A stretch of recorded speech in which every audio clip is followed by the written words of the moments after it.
وأشهد أن لا إله إلا الله وحده لا شريك له إله لا تحيط به العقول والأفهام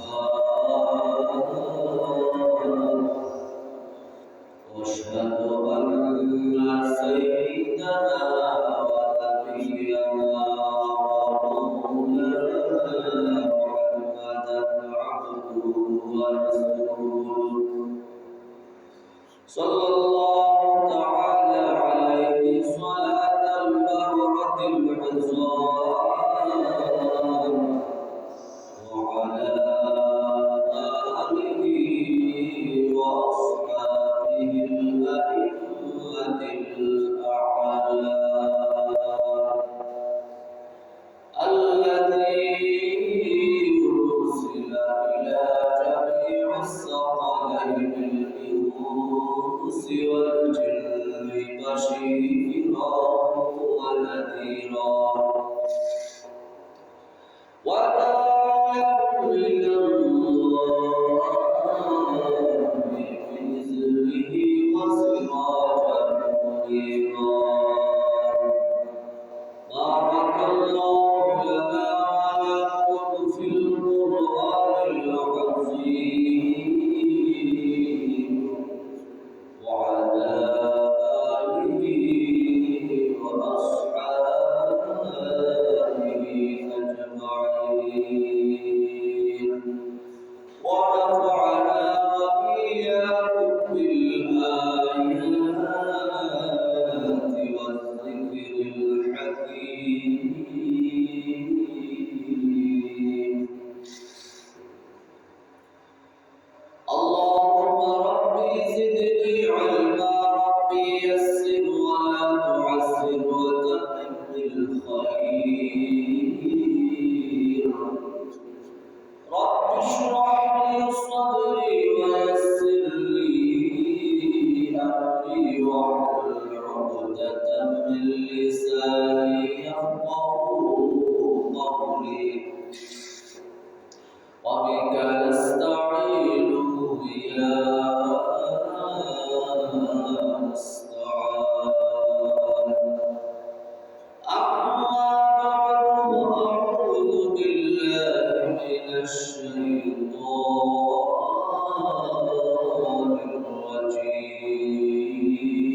الرجيم بسم الله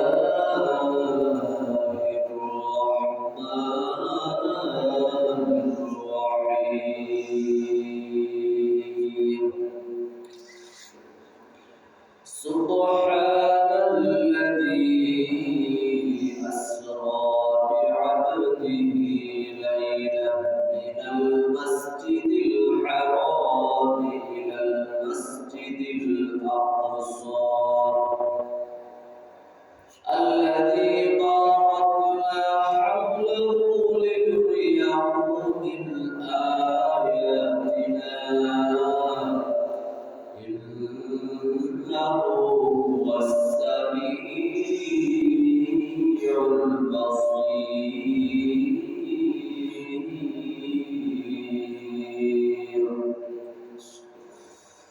وعن أنس بن مالك رضي الله تعالى عنه قال خدمت النبي صلى الله عليه وسلم في 10 سنين وقد كنت أسر الرسول أرى أسر الرسول صلى الله عليه وسلم وقد كنت أرى أسر المخيط صلى الله عليه وسلم إن الله وملائكته يصلون على النبي يا أيها الذين آمنوا صلوا عليه وسلموا تسليما اللهم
সমস্ত প্রশংসা যা প্রশংসা তোলে আমার সবকিছু বিশ্ব জগতের প্রতিপালক আল্লাহ রাব্বুল আলামিনের জন্য, যিনি বড় দয়াবান। আমরা মানুষ জাতি কুল কায়নাত সবকিছু সৃষ্টি করে অনেক দয়া করতেছেন, সৃষ্টি করছেন এবং সাথে সাথে নিজের করার ব্যবস্থা করতেছেন, চলাফেরার ব্যবস্থা করতেছেন, যাবতীয় হাজত আমাদের প্রয়োজন করে দিতেছেন। তিনি হলেন রব্বে করিম রহমান রহিম, যিনি দুনিয়ার মালিক আখিরাতের মালিক হবেন। আমরা এই দুনিয়ায় এসেছি রবের ইবাদত করার জন্য এবং এই রবের সাহায্য ছাড়া কোনো সাহায্যকারী নেই। আল্লাহ আমাদের সাহায্য করবেন এবং আল্লাহ তাআলা আমাদেরকে সেই রবের পথে চলার তৌফিক দান করেন, যে পথে তার আদতপ্রাপ্ত মায়ার বান্দাগণ চলছেন, দিনের পথে হকের পথ মৌত পর্যন্ত চলাফেরা করছেন এবং অবিশপ্ত জাতি হিন্দু খ্রিস্টানের লাঞ্ছনা বঞ্চনা থেকে আমাদেরকে হেফাজত করে, এদেরকে তো অবিশপ্ত অনিষ্ট হওয়া থেকে হেফাজত করবেন রব্বুল আলামিন। এবং সালাত এবং সালাম নবী মুহাম্মদ রাসূলুল্লাহ সাল্লাল্লাহু আলাইহি ওয়াসাল্লাম কে আপন করছি। আজকে একটি মুবারক দিবস, মুবারক মাস। আল্লাহ রাব্বুল আলামিন আমাদেরকে আল্লাহর আশার পাশে তৌফিক দান করেছেন এবং যে হালতে আছি নিজ হালত থেকে রব্বের দরবারে শুকর আদায় করি, কলিমাত শুকর করি, আলহামদুলিল্লাহ রাব্বিল আলামিন। আজকে রবের রজব মাসের 19তম দিন, যতদিন যাইতে আছে রমজান মাস অগ্রসর হইতে আছে, আমাদের কাছে কাছে যাইতে আছে মধ্যখানে শাবান মাস। এই মাস নিয়ে বলা হয় রাসূল সাল্লাল্লাহু আলাইহি ওয়াসাল্লাম উর্দু জগৎ ভ্রমণ করছিলেন, দুনিয়া জগৎ পাড়ি দিয়ে উর্দু জগৎ সাত আসমান, সাত আসমান আল্লাহ তাআলা নবীকে ভ্রমণ করিয়েছেন, শেষ আল্লাহর আরশ আল্লাহ পর্যন্ত নিয়েছেন। তবে পছন্দ তারিখ কোনটা সেটা জানা নয়। কেউ কেউ বলে রবিউল মাসের 27তম রাত্রে, আবার পছন্দ আছে রজব মাসের 27 যে রাত্রে হোক, এই মাস এবং রাত্রির উদ্দেশ্য নয়। উদ্দেশ্যটা কি এইটা আমাদের মেইন বিষয়। আল্লাহ রাব্বুল আলামিন সূরাতুল মুনিসের মধ্যে আসল উদ্দেশ্যটা উল্লেখ করেছেন, সুবহানাল্লাযী আসরা বি'আবদিহি ليلا من المسجد الحرام إلى المسجد الأقصى পবিত্র সত্তাহী যিনি তার বান্দাকে রাত্রের কিছু সময় অল্প সময় তিনি ভ্রমণ করিয়েছেন কোত্থেকে কোথায় বায়তুল্লাহ শরীফ থেকে বায়তুল মুকাদ্দাস পর্যন্ত প্রায় 1930 কিলোমিটার অনেক দীর্ঘ লম্বা পথ এই লম্বা পথটা রব্বুল আলামিন আল্লাহ হাবিবকে অল্প সময়ে ভ্রমণ করিয়েছিলেন কি জন্য আল্লাযী বারাকনা হাওলাহু যিনি তার পার্শ্ববর্তী এলাকা মধ্যখানে যত দেশ থাকে সবগুলাকে নবীর চলাফেরার জন্য নিরাপদ পথ করিয়ে দিয়েছিলেন লিনুরিয়াহু মিন আয়াতিনা যাতে আমার হাবিবকে আমি আমার নিদর্শনগুলো আমি দেখাইতে পারি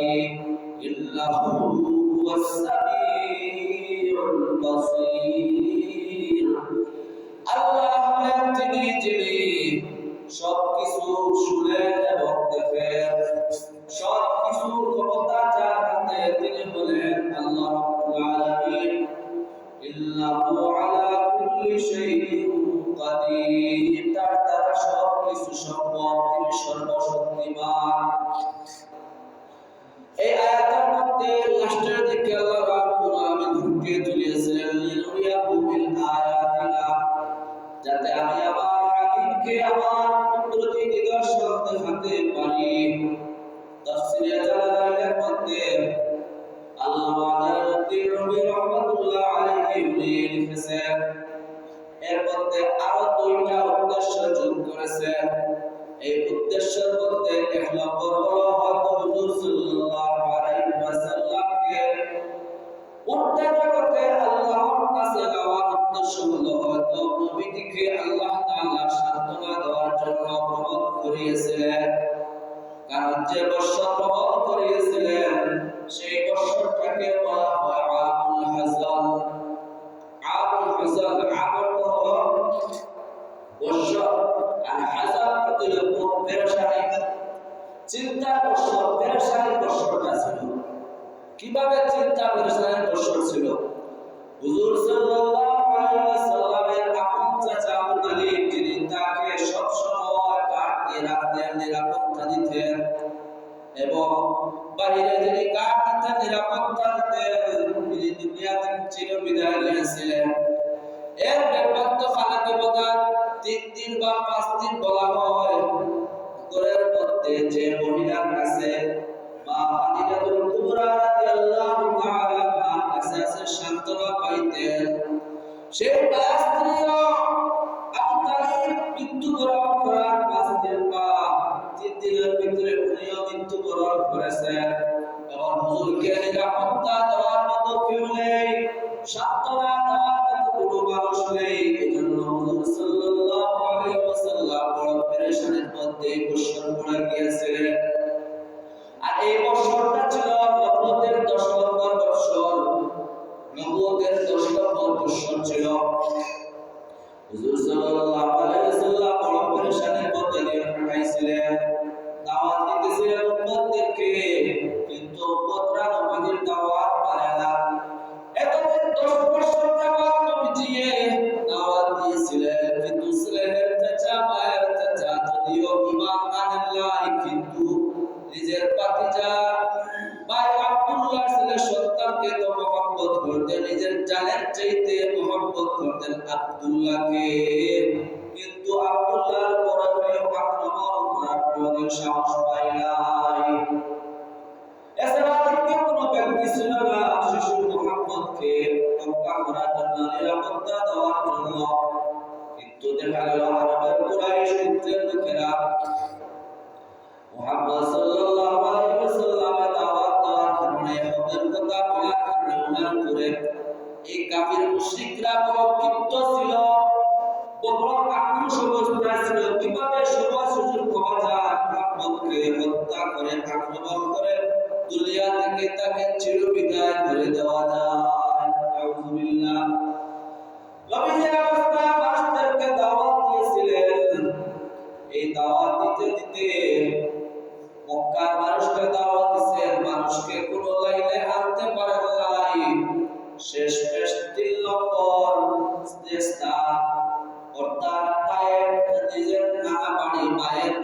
জন্মভূমির পিঠা, সেই জায়গার মধ্যে যাওয়ার সিদ্ধান্ত নিলেন। সেই জায়গার মধ্যে গেলেন, গিয়ে অবস্থান করছিলেন প্রায় 10 দিন যাবত। সেই জায়গার সম্মানিত 3 জন ব্যক্তি ছিল। একজনের নাম ছিল হাবিব, একজনের নাম ইয়ালিন, আরেকজনের নাম মাহমুদ ছিল। এই 3 জন ব্যক্তি বড় স্বনামধন্য ব্যক্তি, ওনাদের কাছে উনি নবুয়তের দাওয়াত নিয়ে গিয়েছিলেন। প্রথম যে ব্যক্তি ইয়ালিনের কাছে গিয়েছিলেন, ইয়ালিনের কাছে নিজের নবুয়তের কথা বললেন, দিনের দাওয়াত দিলেন। ইয়ালিন বলে, তুমি যদি নবী হয়ে থাকো, আল্লাহ তো নবীদের কাউকে বানাইতে চান, নবীর যদি আসল যদি হয়, নবীর আসলটা বড় সম্মানিত, বড় দামি আসল। আল্লাহ যদি আসল কাউকে দেন, তাহলে হয় মক্কা কুরাইশের কোন সম্মানিত ব্যক্তিকে নবুয়ত দিয়ে নবী ঘোষিত করে তাকে সম্মানিত করতেন, অথবা তায়েফের মধ্যেও সম্মানিত ব্যক্তিরা ছিলেন, এরাও সম্মানিত হওয়ার কথা, নবী হওয়ার কথা। এই ব্যক্তি বলে, যদি আল্লাহ নবী হয়ে থাকো, তাহলে আমি বাইতুল্লাহকে আমি অবমাননা করব। আলহামদুলিল্লাহ। 2 নম্বর ব্যক্তির কাছে গেলে দাওয়াত নিয়ে সে বলল, যদি আল্লাহর পক্ষ থেকে প্রেরিত হও, তাহলে আমি তোমার সাথে কোনো কথা বলবো না। আর যদি মিথ্যাবাদী হও, মিথ্যাবাদীর সাথে আমার কোনো সময় আপোষ নামা হইতে পারে না। এরপর 3 জন ব্যক্তির কাছে 3 বার দাওয়াত দিয়েছিলেন, একজন এক এক রকম অপমান করে ওনাকে তাড়িয়ে দিল। শুধু তাড়িয়ে দিয়ে শেষ হলো না।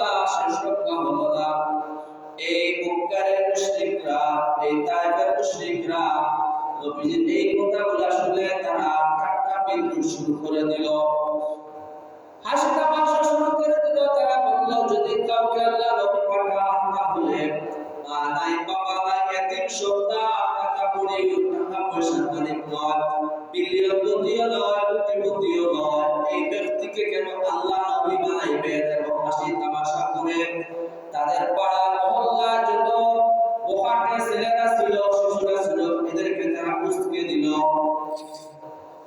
এদেরকে তারা লেগে দিল মুহাম্মদ সাল্লাল্লাহু আলাইহি ওয়াসাল্লামের পিছনে। বলল যে, তোমরা মুহাম্মদের সাথে সাথে যাও, আর তোমরা চিল্লাপাল্লা করা শুরু করো, মুহাম্মদকে তোমরা আক্রমণ করা শুরু করো। এরকম তারা লেগে দিলে তায়েফের সন্তানদেরকে, বাচ্চাদেরকে, সাথে ছিলেন আল্লাহর হাবিবের বাবা পুত্র হযরত যায়েদ ইবনে হারসা রাদিয়াল্লাহু তাআলা আনহু। তিনি নবীর সাথে ছিলেন, কিন্তু তিনিও নবীজি আঘাতপ্রাপ্ত হয়েছেন। যায়েদ ইবনে হারসাও আঘাতপ্রাপ্ত হয়ে মাথার মধ্যে আঘাত করছে, নিজের চক্ষুর মধ্যে আঘাত করেছে, শরীরের মধ্যে আঘাত করেছে, পায়ের মধ্যে আঘাত করেছে, সারা শরীর তার রক্তে রঞ্জিত হয়ে গেছে। সুবহানাল্লাহ। আল্লাহ নবী এত কষ্ট পাইছেন, শেষমেশ গিয়ে মক্কার 2 ব্যক্তি, উতবা এবং শরবা 2 ব্যক্তি, এই 2 ব্যক্তির একটা বাগান ছিল, বাগানের ছায়ার মধ্যে নবী বিশ্রাম নিয়েছিলেন। হযরত আয়েশা রাদিয়াল্লাহু তাআলা আনহা হাদিসের মধ্যে বর্ণিত আছে, নবীজি বলেন, ইয়া রাসূলুল্লাহ, আপনার কাছে কি সেই উহুদের দিনের চাইতে আর কোনো কষ্টের দিন আছে? আল্লাহর হাবিব সাল্লাল্লাহু আলাইহি ওয়াসাল্লাম বলেন, আয়েশা, তোমার দেশের লোকেরা কষ্ট দিয়েছে তো, কিন্তু এটা তো সামান্য স্বাভাবিক কষ্ট, কিন্তু সেই কষ্টের চাইতে আর কোনো কষ্ট হইতে পারে না।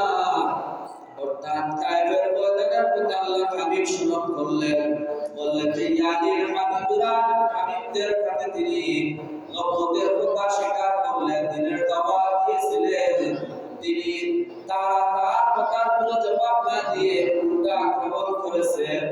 এজন্য তিনি বড় ব্যতিগ্রস্ত হয়েছিলেন, কষ্ট পেয়েছিলেন, শেষমেশ জায়গার মধ্যে গিয়ে বসেছিলেন। সেই জায়গার উপরে বসা অবস্থায় দেখেন তার মাথার উপরে একটা মেঘের ছায়া ছিল।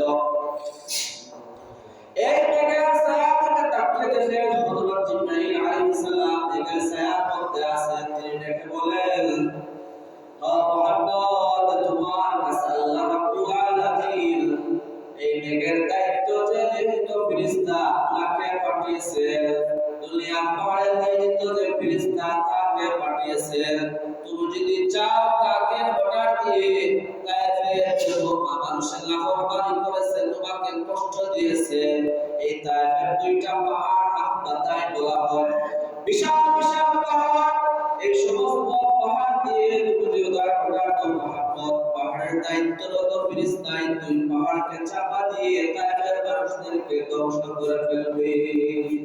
আল্লাহু আল্লাহ হাবিব দেখেন তো দয়া করতে শীল তো কষ্ট পাইছে, এলাকা আল্লাহর কাছে দোয়া করেছেন, হে আল্লাহ আপনি আমাকে কোথায় পাঠিয়েছেন, কার কাছে পাঠিয়েছেন, আমার কি অবস্থায় পাঠিয়েছেন, হে আল্লাহ আমাকে এত দুর্বল বানিয়ে পাঠিয়েছেন।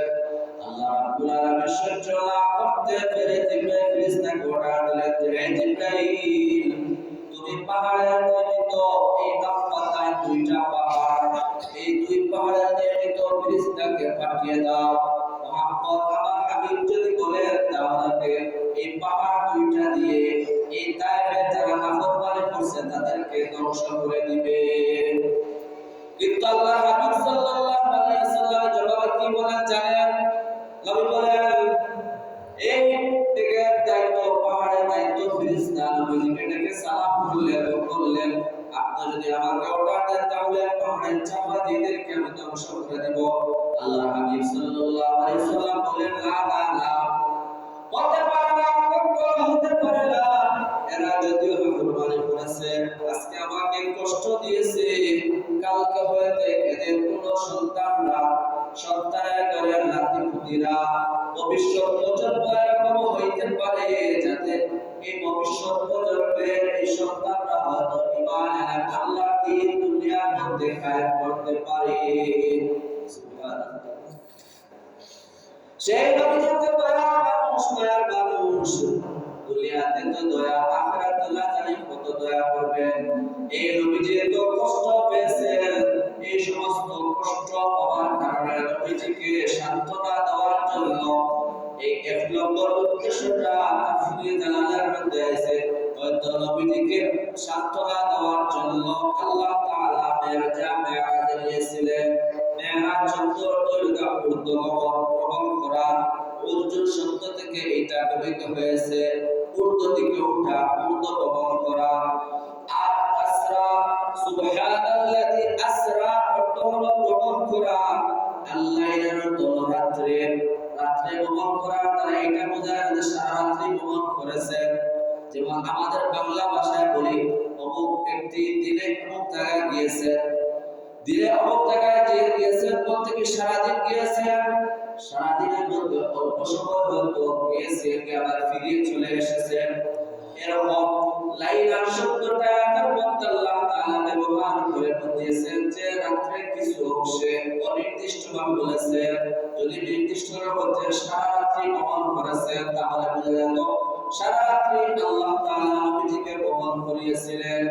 হুজুর সাল্লাল্লাহু আলাইহি ওয়াসাল্লামকে হয়তো সান্ত্বনা দেওয়ার জন্য আল্লাহ তাআলা উর্দু আকাশে দিয়েছেন এবং আল্লাহর কুদরতের নিদর্শন দিয়ে নবীর ঈমানকে, নবীজির মানসিক যে সমস্যা সেগুলো দূর করে নবীজির দাওয়াতকে শক্ত করার জন্য আল্লাহ তাআলা পূর্ণ জগৎ গমন করিয়েছিলেন। আর এক নম্বর কোরআন দ্বারা সাবিত আল্লাহর কুদরত দেখানোর জন্য, আর তিন নম্বর হয়তো তাফসীরে জালালাইনের গ্রন্থকার লেখেন হয়তো আল্লাহ তাআলা সরাসরি জিবরাইলকে না দিয়ে আল্লাহ তাআলা আল্লাহর হাবিবকে সরাসরি আল্লাহর সাথে সম্পর্ক কায়েম করার জন্য নামাজ ফরজ করে দিয়েছেন হাদিয়া স্বরূপ। সুবহানাল্লাহ। এই নামাজ কিভাবে এসেছে? আল্লাহ তাআলা নবীকে সর্বপ্রথম আল্লাহর সাথে সাক্ষাৎ করার পরে হাদিয়া স্বরূপ আল্লাহর সাথে সাক্ষাৎ করার জন্য নবীর উম্মত যাতে করে আল্লাহর সাথে নামাজের মাধ্যমে ইনডাইরেক্ট আল্লাহর সাথে কথা বলতে পারে ব্যবস্থা করার জন্য নামাজ দিয়েছিলেন। এই নামাজ সর্বপ্রথম 50 ওয়াক্ত নামাজ দিয়েছিলেন।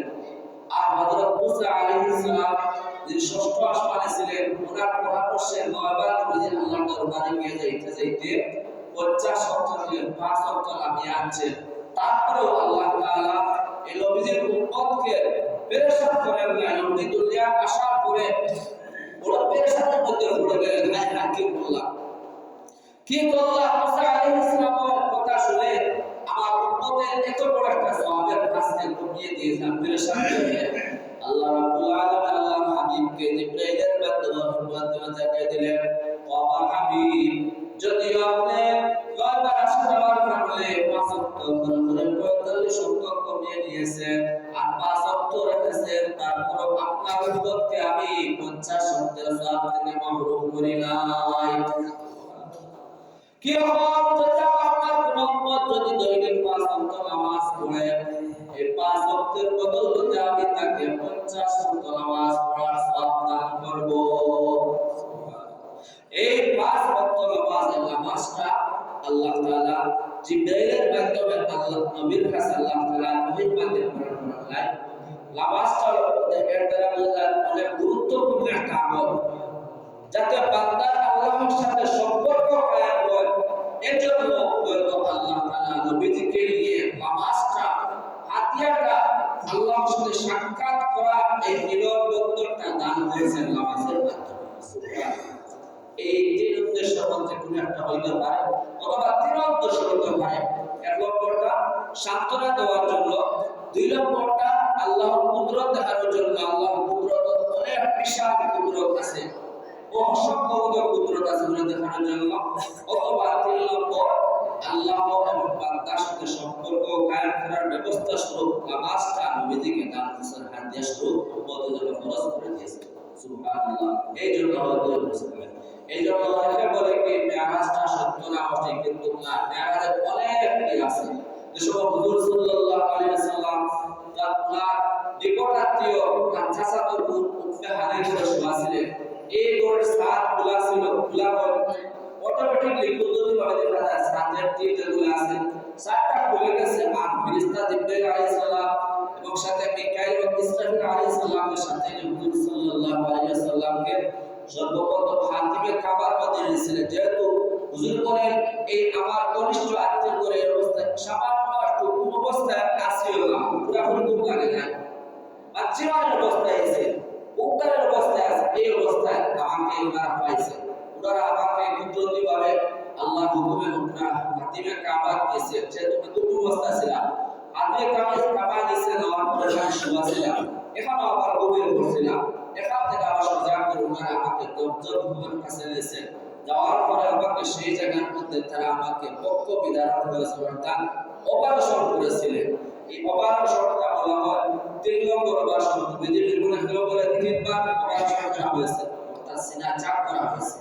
মানুষের ভিতরে যে হাড়টা আছে, কল বলে হাড়, বলে বল, তিন কথা একই উদ্দেশ্য।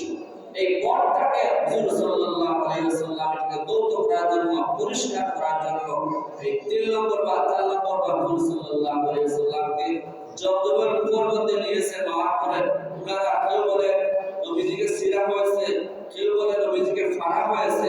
হুজুর সাল্লাল্লাহু আলাইহি ওয়াসাল্লামের ধরে 10 বছরের সাহাবী খেদমত করেছিলেন। ওনার নাম ছিল হযরত আনাস রাদিয়াল্লাহু তাআলা আনহু। তিনি বলেন ওয়াকাদ কুনতু আরা আসরাল ওয়াকিদি ফি সাদরিহি সাল্লাল্লাহু আলাইহি ওয়াসাল্লাম কাদাবতু নবিয়্য সাল্লাল্লাহু আলাইহি ওয়াসাল্লাম 10 সিনিনা। আনাস রাদিয়াল্লাহু তাআলা আনহু বলেন আমি আল্লাহর হাবিবের কোলে প্রায় 10 বছর যাবত খেদমত করেছি। একজন মানুষের বাড়ি 10 বছর থাকে, নবীজি সচরাচর অন্যান্য সাহাবীর সামনে পুরা শরীর করতে না দেখাইতেন, যদিও এটা দরকার। দ্বিতীয় করে এটা একটা তাকওয়া। আমরা দেখা যায় অটোমেটিকলি আমাদের দেখা যায় আমরা কি করে আমাদের সদরকার যদিও ওর মধ্যে সদরটাও বলে ফেলি। পুরুষের নামি থেকে হাঁটু পর্যন্ত যেটা আমার সঙ্গে নাম বাইরে তোলা বাইরে গেছে, কোনো খবর নেই, বড় বাইরে গুণা হইতেছে। মহিলারা মাথা থেকে পাও নিচ পর্যন্ত ওগুলা বাহির করে বাঁধে, আর নারীর সাথে পুরুষের সামনে বলে বাহির করে, কিন্তু এর দ্বারা তরক করার একটা গুণা হইতেছে। এই গুণা হবে হুজুর সাল্লাল্লাহু আলাইহি ওয়াসাল্লাম ফরজ অজ্ঞানকে গুরুত্ব দিতে সাথে সাথে তাকওয়া অবলম্বন করতে। সাধারণ উম্মতের সামনে সাহাবীর সামনে উনি খামর বলতেন না। যাই হোক হুজুরের করে এই হযরত আনাস রাদিয়াল্লাহু তাআলা 10 বছর ছিলেন। সময় সুযোগ হয়তো কিছু হুজুরের গায়ে হাত বলছে, এগুলা অবস্থায় হুজুরের মুখের মধ্যে একটা ছিদ্র দেখেছিলেন, সিলাই চিহ্ন। আমাদের অপারেশন করে নাই, অপারেশন করার একটা চিহ্ন থাকে, সিলাই চিহ্ন থাকে।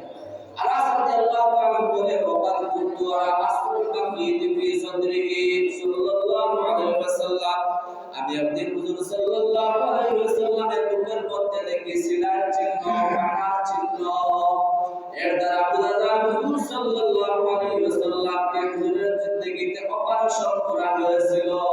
সুবহানাল্লাহ। কিন্তু সেই সময়, এই সময়ে বর্তমান যুগে আধুনিক যুগ ছিল না, আধুনিক কোনো বিষয় ছিল না, আধুনিক কোনো যন্ত্র ছিল না। সেই সময় কিরকম নবীজির বক্তব্য বিধান করা হয়েছে, অপারেশন করা হয়েছে। আগের যুগের বিজ্ঞানীরা অবশ্যই অস্বীকার করত কিভাবে মানুষের অঙ্গ চিত্র করা হয়, কাটা হয় বা অপারেশন করা হয়।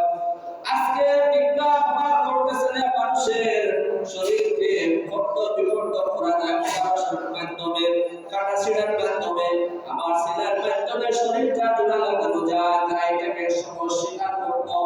এর দ্বারা বোঝা নবীজির আপনার অপারেশন করা হয়েছিল, অপারেশনটা ঠিক ছিল, এটা কুদরতি অপারেশন ছিল আল্লাহ রহমতের ফেরেশতার মাধ্যমে।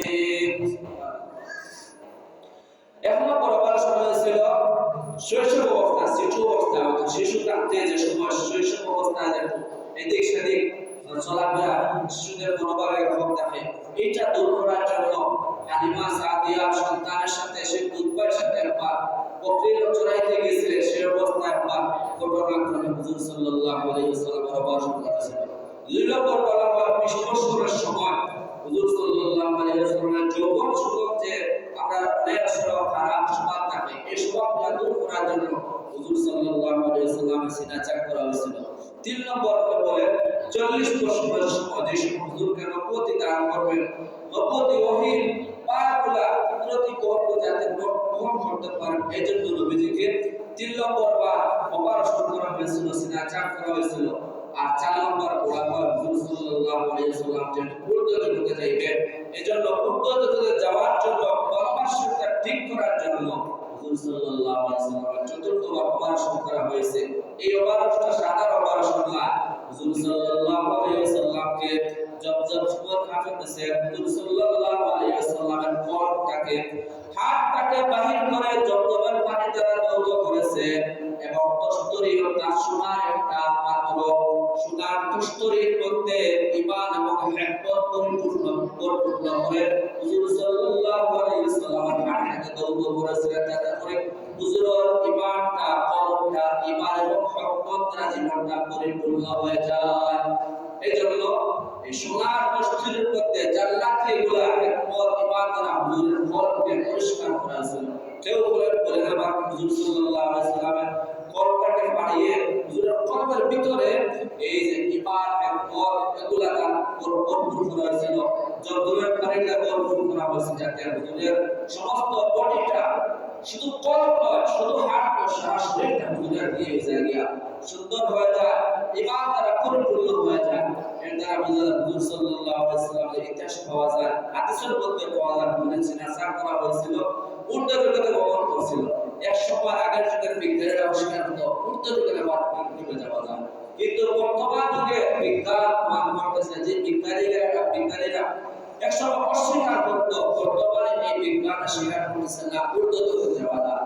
এই আমেরিকা বলে, রাশিয়া বলে, চীন বলে, ইন্ডিয়া বলে, এইসব বিশাল শক্তিশালী দেশ থেকে দেখা যায় মঙ্গল গ্রহে যায় মানুষ, চাঁদের দেশে যায় মানুষ, এই দেশে যাইতে হলে দেখা যায় এই যে মানুষরা যায় চাঁদের দেশে, মঙ্গল গ্রহে যায়, এদেরকে বিশেষভাবে প্রস্তুতি করা হয়।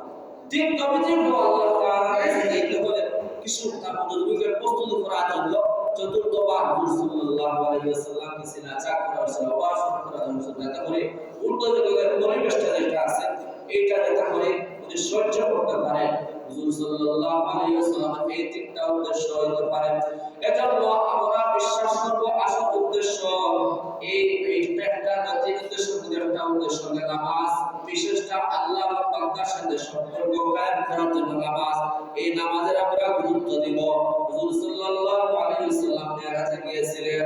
হুজুর সাল্লাল্লাহু আলাইহি ওয়াসাল্লাম যেদিন মেরাজ থেকে আসছিলেন সামান্য সময় পূর্ব হাদিপুর থেকে গিয়েছিলেন, যে বিছানা থেকে গিয়েছিলেন এই সামান্য সময়টা দুনিয়ার হিসাবে বহুত সময় না, কিন্তু আখিরাতের হিসাবে বহুত বছর। হুজুর সাল্লাল্লাহু আলাইহি ওয়াসাল্লাম কোন মুহাদ্দিসিনে কেরাম বলে হুজুর সাল্লাল্লাহু আলাইহি সাল্লাম উর্দু জগতে ভ্রমণ করেছিলেন। উর্দু জগতের হিসাবে হুজুর সাল্লাল্লাহু আলাইহি সাল্লাম প্রায় 27 বছর উর্দু জগৎ ভ্রমণ করে এসেছে। উর্দু জগৎ তো দুনিয়া জগতের মতো সামান্য জগৎ নয়। জান্নাত জাহান্নাম এবং বিভিন্ন কওমের আগের যুগে যে কিরকম ব্যবহার করছিল, যে মানুষের যে চলাফেরা করে ওগুলা আলোর খেলা। মোবাইলে বা টুলের মধ্যে আপনারা দেখেন না বিভিন্ন মানুষের ছবি, কি একটা ছায়া লাগে, এই ছায়াটা দেখেন হুজুর সাল্লাল্লাহু আলাইহি ওয়াসাল্লাম তো বিভিন্ন কওমের আলোর অবস্থা আল্লাহ তাআলা দেখিয়েছেন। এজন্য আল্লাহ তাআলা নবীকে বলেছেন সূরা হুদের মধ্যে, আলাম তারা কাইফা ফাআলা রাব্বুকা বিআসহাবিল ফিল। হে আমার হাবিব, আপনি কি আসহাবুল ফিলের সাথে আপনার রব কিরূপ ব্যবহার করেছেন আপনি কি দেখেন নাই? আলাম তারা কাইফা ফাআলা রাব্বুকা বিআদ। হে আমার হাবিব, আপনি কি আদ জাতির সাথে আল্লাহ তাআলা কিরকম ব্যবহার করেছেন এইটাকে আপনি দেখেন নাই? এইটা দ্বারা কোন দেখা বুঝাইছিলেন? হুজুর সাল্লাল্লাহু আলাইহি সাল্লাম আসমানে প্রথম আসমানে যাইতেছিলেন, এই আলো খেলাগুলা, এই যে কওমে হুদ, কওমে সামুদ, কওমে লূত, এদের ঘটনাগুলা হুজুর সাল্লাল্লাহু আলাইহি সাল্লাম দেখে দেখে উর্দু আকাশে উঠতেছিলেন। এজন্য আল্লাহ তাআলা বলেছিলেন, কওমে আদের হালত কি দেখেন নাই? আসহাবুল ফিলের ঘটনাকে আপনি দেখেন নাই? এজন্য অনেক দীর্ঘ সময়, এজন্য মুহাদ্দিসিনে কেরাম বলেন নবীজির দুনিয়ার হায়াত ছিল 63 বছর, আর উর্দু আকাশে গিয়ে এই যে 27 বছর, 90 বছর নবীজির হায়াত ছিল। কিন্তু এই দুনিয়ার হিসাবে এটা মুহূর্ত সময় না। উম্মাহানের পর থেকে হুজুর সাল্লাল্লাহু আলাইহি সাল্লাম গেছিলেন রাতে ঘুমন্ত অবস্থায় গিয়েছিলেন রাত থেকে, আর এক জায়গার মধ্যে মানুষ শুইলে জায়গাটা গরম হয়ে যায়। হুজুর সাল্লাল্লাহু আলাইহি সাল্লাম মেরাজ থেকে ফিরে এসে হুজুর সাল্লাল্লাহু আলাইহি সাল্লাম আবার উম্মাহানের ঘরে আসছেন। আসার পরে আবার দেখেন যে বিছানা গরম অবস্থায় গিয়েছিলেন, আবার সেই অবস্থা বিছানাটা গরম হয়ে গেছে। এটা অর্থাৎ মুহূর্ত সময় না, এটা কেটে আল্লাহ তাআলা একটা কুদরতি খেলা। এজন্য মেরাজ সত্য হুজুর সাল্লাল্লাহু আলাইহি সাল্লাম দিন ফজর নামাজ যাওয়ার সময় এক মহিলা দেখছেন, বৃদ্ধ মহিলা রাস্তার মধ্যে খুব কান্নাকাটি করছে। হুজুর সাল্লাল্লাহু আলাইহি সাল্লাম এই মহিলাকে দেখলেন কান্নাকাটি করতেছে। হুজুর বললেন, হে মা, তুমি কি জন্য অন্তর করো কাঁদো? মহিলা বলল, আমি একটা বৃদ্ধ মানুষ, অসুস্থ মানুষ, এক ইহুদির বাড়ির মধ্যে আমি যাই কাজে, কিন্তু আজকে যাওয়ার বিলম্ব হওয়ার কারণে ইহুদি আমাকে অত্যাচার করবে। হুজুর সাল্লাল্লাহু আলাইহি সাল্লাম বললেন, তাহলে চলো আমার সাথে, চলো আমি গিয়ে তোমার জন্য সুপারিশ করব। হুজুর সাল্লাল্লাহু আলাইহি সাল্লাম ইহুদির বাড়ির মধ্যে গেলেন, ইহুদিকে সুপারিশ করলেন, এই মহিলা বৃদ্ধ অসুস্থ, আর আসতে দেরি হয়েছে, তাকে মাফ করে দাও। ইহুদি আশ্চর্য হয়ে গেল, দেখো নবীজিকে ইহুদিরা কিরকম চিন্ত। ইহুদি বলল, আশ্চর্য, হে মুহাম্মদ, তুমি কি সত্যি আল্লাহর রাসূল? আমাদের ইহুদিদের যে কিতাব তাওরাত কিতাবের মধ্যে পাইছি, আগের জমানার নবীজি মেরাজ থেকে আসার পরে এক মহিলাকে ইহুদির বাড়িতে এসে মহিলার জন্য সুপারিশ করবে। ঘটনাটা কিতাব মধ্যে মুহাম্মদ তোমার সাথে মিলে গেছে, আর তুমি নবী থাকতে পারবে না। আমি তোমার হাতে রেখে, আমি হাত রেখে মুসলমান হয়ে গেলাম। এরকম বিভিন্ন জায়গার মধ্যে হুজুর সাল্লাল্লাহু আলাইহি সাল্লাম আল্লাহ সাক্ষাৎ করেছেন। এরকম অনেক প্রমাণ আছে, কিন্তু আসল উদ্দেশ্যটা আমাদের মনে রাখতে হবে।